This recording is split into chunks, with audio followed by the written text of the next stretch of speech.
एकादशी सिर्फ एक व्रत नहीं, मेरी आत्मा का सुकून है।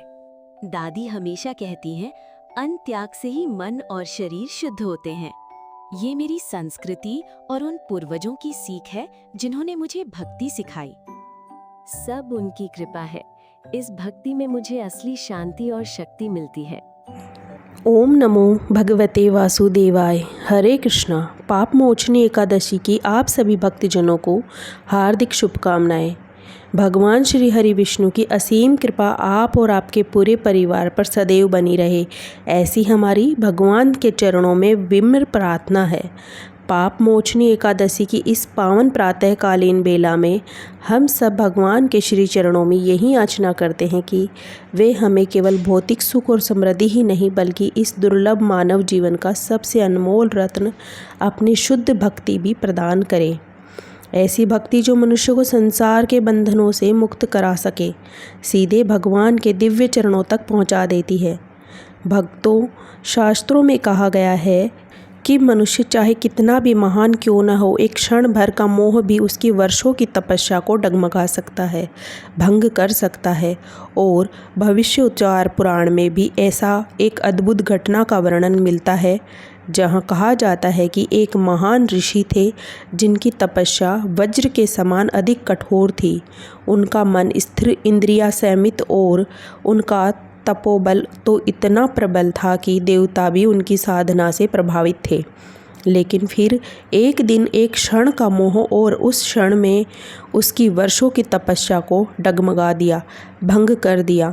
माया का जाल इतना प्रबल हुआ कि वह महान तपस्वी भी उसमें उलझ गए और देखते ही देखते उनका अब तक का संचित तपोबल, तेज और दिव्यांत सब कुछ नष्ट हो गया। जब उन्हें अपनी इस पतन का आभास हुआ तो उनका हृदय पश्चाताप से भर उठा और वे भीतर ही भीतर पश्चाताप की भारी अग्नि में जलने लगे। तब उन्होंने संसार के सभी सहारों को छोड़कर भगवान श्री हरि की शरण ली और एक ऐसी दिव्य तिथि का आश्रय लिया जिसकी महिमा स्वयं देवताओं ने भी गाई है। एक ऐसी तिथि जो मनुष्य के जन्म जन्मांतर के पापों को भी क्षण भर में भस्म कर डालती है, जो गिरे हुए को फिर से उठाकर उसके दिव्य स्वरूप तक पहुंचा देती है। और वही पावन तिथि पाप मोचनी एकादशी को कहा जाता है कि एक एकादशी के प्रभाव से उस ऋषि ने केवल समस्त पाप नष्ट हो गए, बल्कि उन्हें उनकी पूर्व चेतना, दिव्यता और संपूर्ण तपस्या भी पुण्य प्राप्त हो गई। तो आइए भक्तों, अत्यंत श्रद्धा और विश्वास और भक्ति के साथ हम सब मिलकर श्रवण करते हैं सभी संचित पापों को नष्ट करने वाली परम पावन पाप मोचनी एकादशी की दिव्य व्रत कथा। सभी मिलकर प्रेम से बोलिए, पाप मोचनी एकादशी की जय। श्री लक्ष्मी नारायण भगवान की जय। भक्ति में भक्ति कितनी होती है यह आप इस कथा में जानेंगे। और यह कथा है वृंदावन के एक संत महाराज जी की, जो कि भगवान श्री कृष्ण की आराधना किया करते थे। यह संसार मिथ्या और जो भी सांसारिक चीज़ों में पड़ता है उसे अपार दुख सहना ही पड़ता है। इसीलिए उन्होंने इस संसार को भूलने की एक युक्ति दी है, अपने मन को निरंतर हर क्षण भी भूलने की एक युक्ति दी है। अपने मन को निरंतर हर क्षण श्री कृष्ण की ही भक्ति में रमाए रखा, हर समय वे श्री कृष्ण का स्मरण करते रहे। उसके लिए महात्मा ने भगवान के साथ एक ऐसा संबंध जोड़ा जिससे कि उनके मन में श्री कृष्ण का ध्यान कभी निकल ही ना सके। उन्होंने मन में यह कल्पना की कि मैं नंद हूँ और बाल श्री कृष्ण मेरे बालक हैं।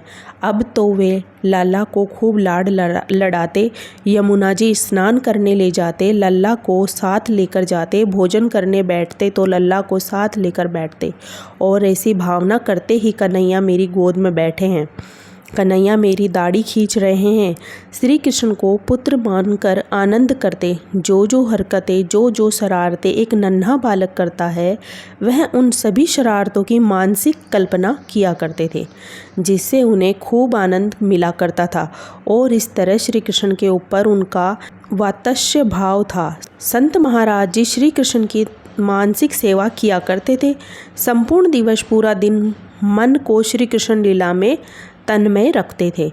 सुबह से शाम तक उनकी ही श्री कृष्ण भगवान के साथ लीलाएं होती थी। जैसे ही घर में एक नन्हा शिशु होता है तो पूरा दिन, पूरी दिनचर्या उस शिशु के नाम ही हो जाती थी। सुबह से लेकर रात तक शिशु के कपड़े बदलने से लेकर खाना खिलाना, दुलार करना, सुलाना, यह सारे काम जिस तरह से एक शिशु के साथ किए जाते हैं, उसी तरह की भावना मन में करते हुए महात्मा जी श्री कृष्ण के साथ किया करते थे। अब जिसके घर में छोटा शिशु हो तो उसे कुछ समय तक, जब तक वह बालक बड़ा नहीं हो जाता, तब तक बाहरी दुनिया में क्या हो रहा है इसकी ज़रा भी सुध बुध की कमी रहती है। तो ऐसे ही वह संत महात्मा थे। हर समय वे श्री कृष्ण के साथ ही उन्हें अपना बालक मानकर उनकी मानसिक सेवा में ही तन्मय रहते थे। आसपास क्या हो रहा है, संसार में क्या चल रहा है, इसका चिंतन करने का कोई अवसर ही नहीं मिला। इसीलिए वे हमेशा बाल कृष्ण रूप का मानसिक स्मरण किया करते थे।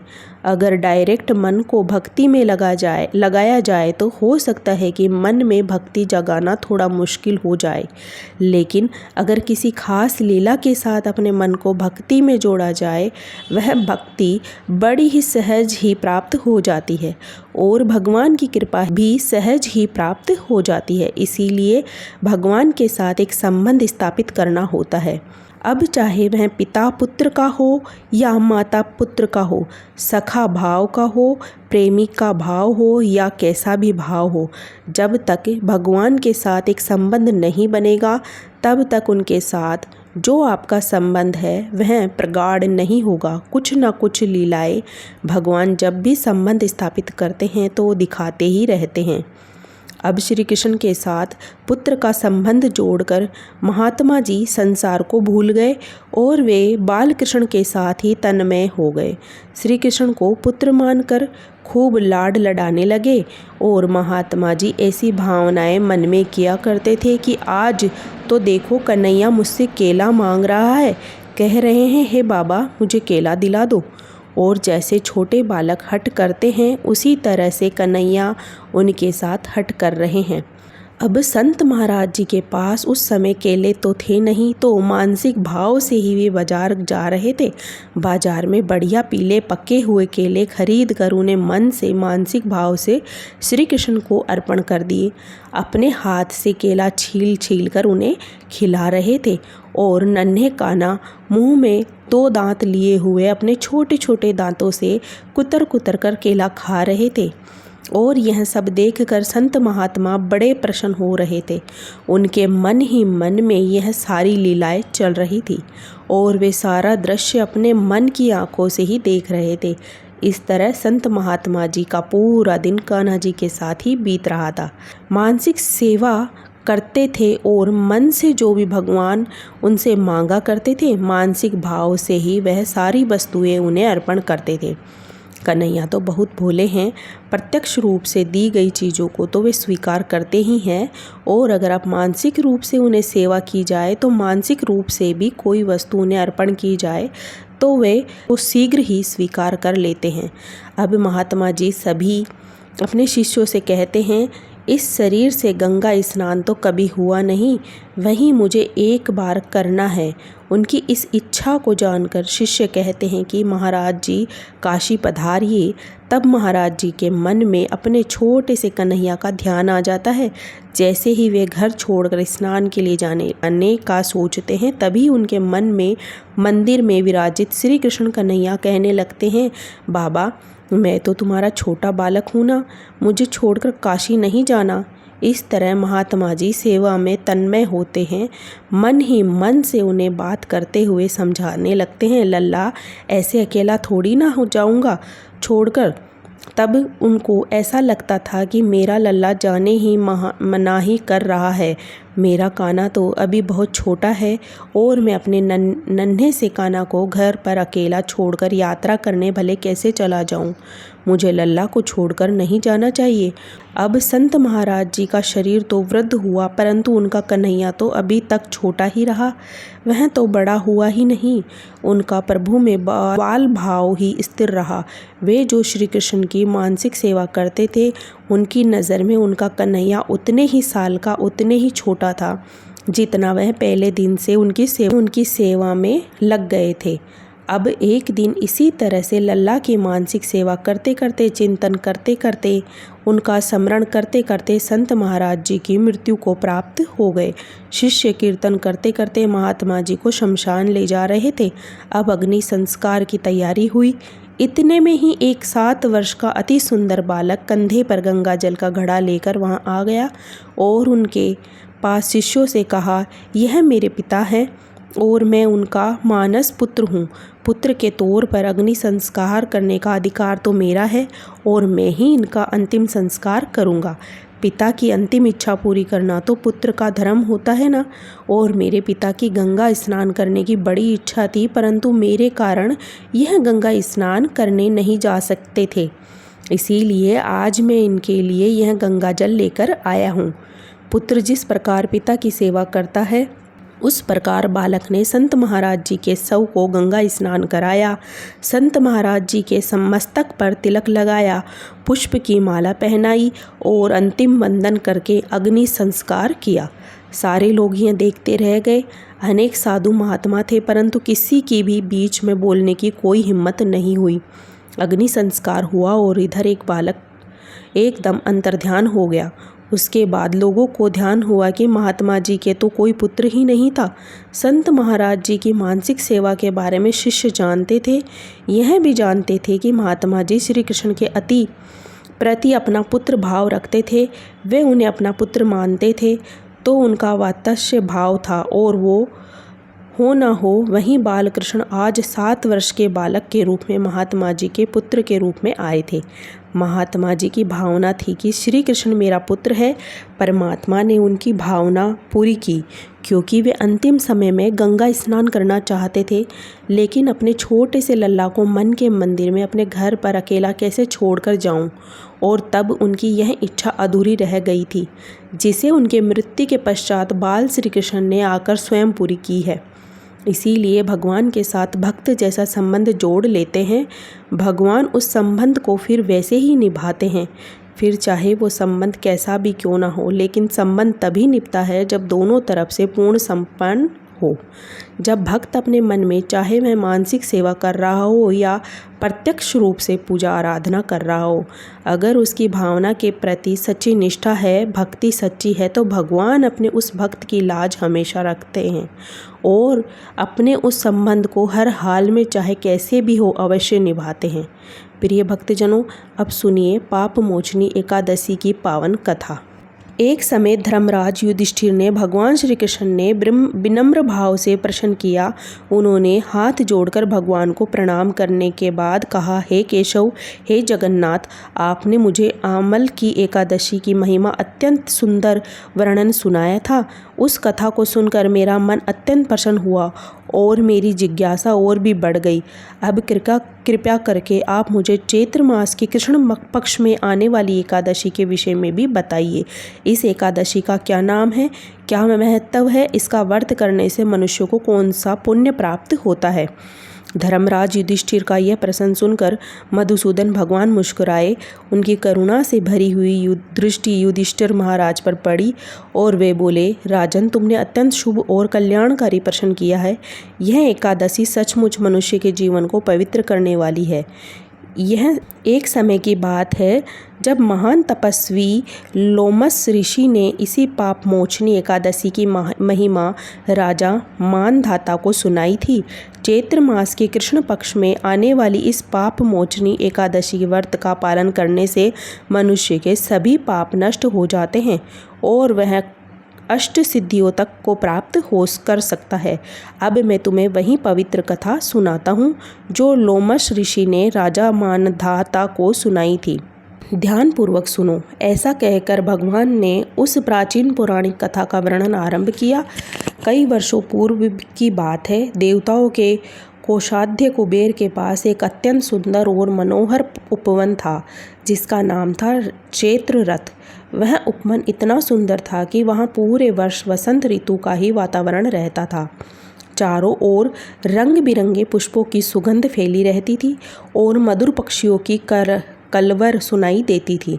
मंद मंद बहने वाली सुगंधित वायु उस स्थान को स्वर्ग से भी अधिक सुंदर बना देती थी। इसी कारण वहाँ अक्सर अप्सराएं, गंधर्व, किन्नर और देवताओं के विहार करने आया करते थे। विशेष रूप से चैत्र और वैशाख मास में देवता उस उपवन में घूमने के लिए अवश्य आते थे। उसी सुंदर उपवन में भगवान शिव के परम भक्त मेधावी ऋषि कठोर तपस्या कर रहे थे। उनकी तपस्या इतनी प्रबल थी कि देवताओं तक में उनके तेज की चर्चा होने लगी। वे वर्षों से भगवान शिव का ध्यान करते हुए कठोर ब्रह्मचर्य और योग का पालन कर रहे थे। कई बार स्वर्ग की अप्सराओं ने उनकी तपस्या भंग करने का प्रयास किया, परंतु मेधावी ऋषि की साधना इतनी दृढ़ थी कि कोई भी उन्हें विचलित नहीं कर पाया। तब स्वर्ग की एक अत्यंत सुंदर अप्सरा मंजू घोषा ने यह निश्चित किया कि वह किसी भी प्रकार से इस महान तपस्वी की तपस्या अवश्य ही भंग करके रहेगी। मंजू घोषा उसी उपवन में आकर रहने लगी। उसने मेधावी ऋषि के आश्रम के निकट ही एक सुंदर कुटिया बना ली। प्रतिदिन वह मधुर स्वर में गाना गाती थी, वीणा बजाती थी और नृत्य करती थी ताकि ऋषि का ध्यान उसकी ओर आकर्षित हो जाए। धीरे धीरे समय बीत गया, परंतु ऋषि का मन अभी भी अचल था। तभी एक दिन कामदेव भी वहां आ गए। कामदेव भगवान शिव के शत्रु माने जाते थे। उन्होंने सोचा कि मेधावी ऋषि शिव भक्त है, इसीलिए उनके ध्यान को भंग करना बहुत बड़ा उचित होगा। कामदेव ने अपने शब्द, स्पर्श, रूप, गंध और रस के सूक्ष्म बाणों से ऋषि के मन को विचलित करने का प्रयास प्रारंभ कर दिया। फिर कामदेव ने अवसर देखकर मेधावी ऋषि के शरीर में प्रवेश किया। जैसे ही कामदेव ने उनके शरीर में प्रवेश किया, ऋषि का मन विचलित होने लगा और उनका स्वरूप भी अत्यंत आकर्षक प्रतीत होने लगा। ठीक उसी समय अप्सरा मंजू घोषा वहां आई। कामदेव के प्रभाव से मेधावी ऋषि उसके सौंदर्य के मोहित हो गए और अपनी तपस्या को भूलकर उनके साथ रहने लगे। इस प्रकार दोनों एक दूसरे के साथ रहने लगे। दिन बीतते गए, महीने बीतते गए और देखते ही देखते 57 वर्ष 9 महीने और 3 दिन का समय बीत गया।